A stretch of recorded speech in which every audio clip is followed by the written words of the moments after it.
For a lot of people, this is probably the most boring video I've ever done. It's just me talking and eating chow mein. But, you guys don't realize how cathartic this is can be.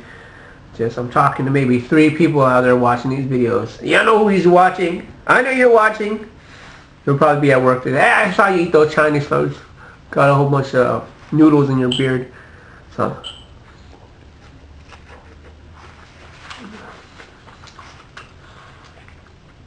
you guys don't realize how helpful this is for me.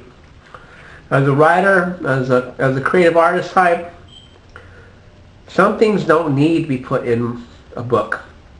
This right here doesn't need to be put in a book, but I'm just glad, you know what, I'm able to get the creative process going, and it'll be done pretty soon. Like I said, that book, oh my gosh. If you guys haven't read my first 2 books, pick up a copy. They're available on Amazon. Amazon, I'm doing a little commercial for you. Amazon.com.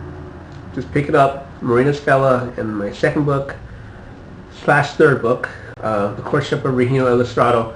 A lot of times people are, one thing about my novels, that I do have a tendency to, they say write what you know. I've had a lot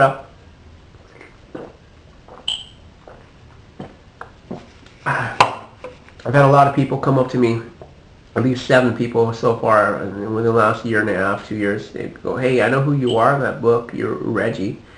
And I told them, that's for the blue book I wrote. No.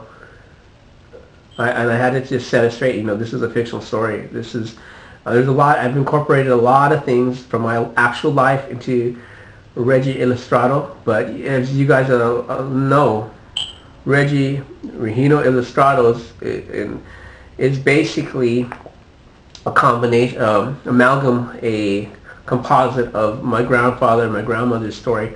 When my grandmother, before she married my grandfather, Regino Illustrissimo, not Illustrato, but Illustrissimo, she was going through some stuff, and she had some other kids.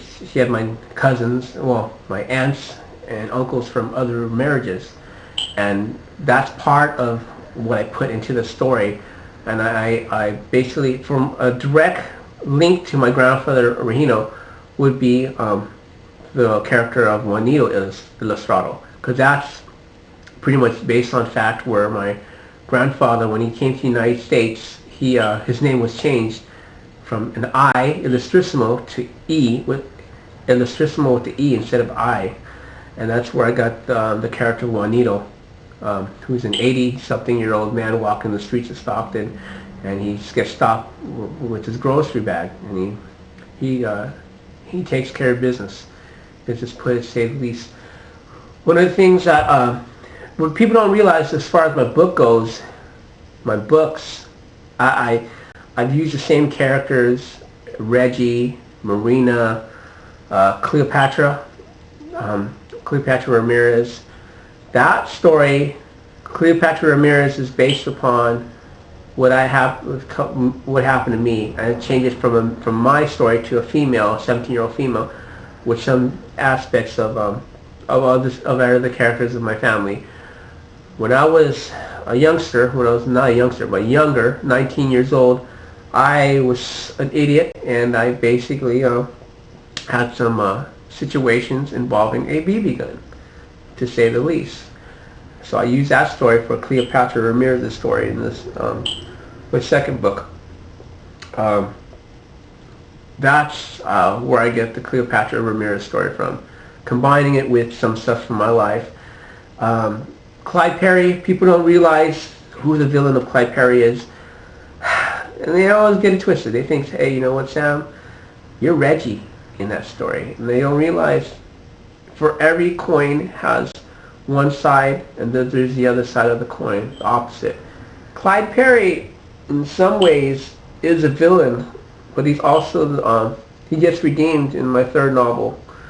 And his whole deal is the fact that he is aspects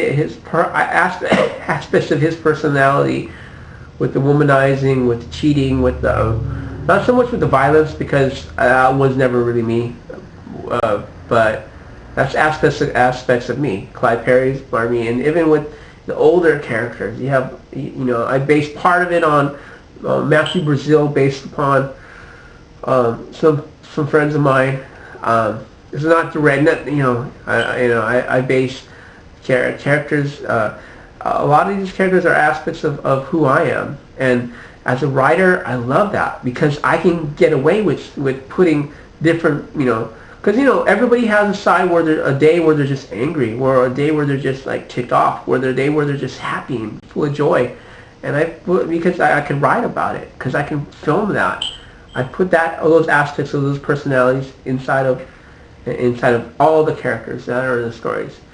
Somebody ever said there was I'm not sure who the filmmaker was, but he said that his characters in his novels are his babies, they're his children, and I don't want to go as far as to say that, but in a lot of ways, people get a halfway right. Yeah, part of me is Reggie Illustrato in the stories. Part of me is Marina. Part of me is Clyde Perry. But these are composites of everything and everyone that I love. Even on the worst day of who Clyde Perry is in the stories, in the novels, I want one day to just some Hollywood film producer to say, I'm going to make a movie out of this. Not in Hollywood. It'd be nice if the guys who the brothers who did the War Room, if they got a hold of my script and they're like, I'm going to make a series of movies, DVD sales, video on demand of that stuff. Because these are homegrown folks. I mean, some of these characters, outright, you can look at the football character. He's a very short character. You can look at the character that was found in the gutter, and he's only in there for like two lines in the novel, maybe 2-3 lines. He's his name. He's in the novel, but the fact is, those are people that I've come in contact with in my life in Stockton, California. These are individuals that I'm like, you've had an impact on my life, and I'm gonna write about you, not because I'm a jerk, because I have nothing better to do, but because these are people that can inspire others for right or for wrong, and that's part of what an artist is. He just doesn't transcribe what's going on. He brings culture to a higher level.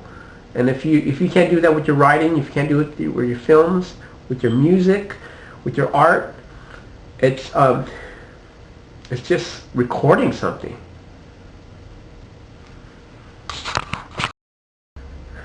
So I'm probably going to take a couple more bites and then call it quits, because look what happened. I'm not even halfway full. This will probably be my dinner, but I'm not going to do a dinner vlog because it's a little too much. This is some good vegetables. Good Chinese food vegetables. Got some. Me and the broccoli is going to have a good old day. So, yeah, I gotta do some errands around here. Probably wash dishes and upload this, and it takes a while to edit stuff together. I still want to get my GoPro footage set up so I can set that up. I really got to put some more of that lotion on so my skin doesn't flake off as much. But it's getting better. For anybody who knows I have the skin problems with eczema, this stuff right here, the broccoli's good, but a lot of the foods that I'm eating, a lot of the red meats and a lot of the sodas, unnamed sodas, they're not good for my skin, and I shouldn't be eating them, but they taste hecka good. They're hecka good. So, until next time, God bless you and have a good day.